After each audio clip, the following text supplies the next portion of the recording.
పాకిస్తాన్కి China shock ఇచ్చింది. ఇప్పటికి చైనా ఇచ్చిన డబ్బులతో మొన్నటిదాకా బతికేసి అమెరికా దెబ్బతీసినప్పుడు చైనాని అడ్డు పెట్టుకుని బతికేసింది పాకిస్తాన్.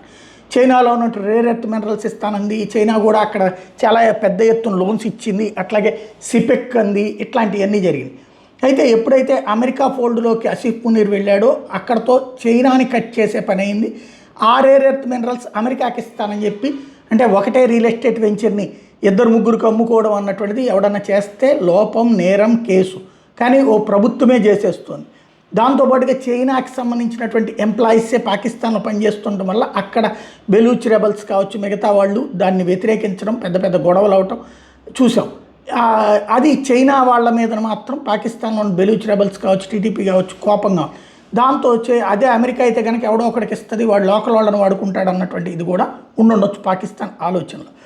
దాంతో రేర్ ఎర్త్ మినరల్స్ అటుకుపోతున్నాయి. ఇక చైనా సిపెక్ అని చెప్పి, సిల్క్ రోడ్ అని చెప్పి ఇంతవరకు పెడుతున్నటువంటి ఖర్చులకి దాంట్లో పాకిస్తాన్ ఇవ్వాల్సిన బకాయిలు ఇవ్వకపోయినా ఎక్స్టెండ్ చేస్తూ వచ్చింది. ఇప్పుడు పాకిస్తాన్తో ఒక రకమైన తెగతింపులు కాబట్టి చైనా పాకిస్తాన్ని తన అప్పులు తక్షణం తీర్చమని చెప్పేసేసి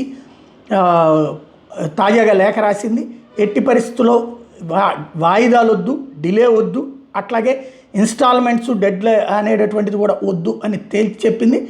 పాకిస్తాన్ అమెరికాతో సంబంధాల నేపథ్యంలో ఈ కీలకమైనటువంటి అంశం ఎంత ఉంది పాకిస్తాన్ కట్టాల్సిందంటే $26.6 బిలియన్. $26.6 బిలియన్ పాకిస్తాన్ యాడ్ నుంచి తీసుకొస్తుంది. వాళ్ళ దేశం మొత్తం అమ్మేసినా కూడా సాధ్యం కాదు.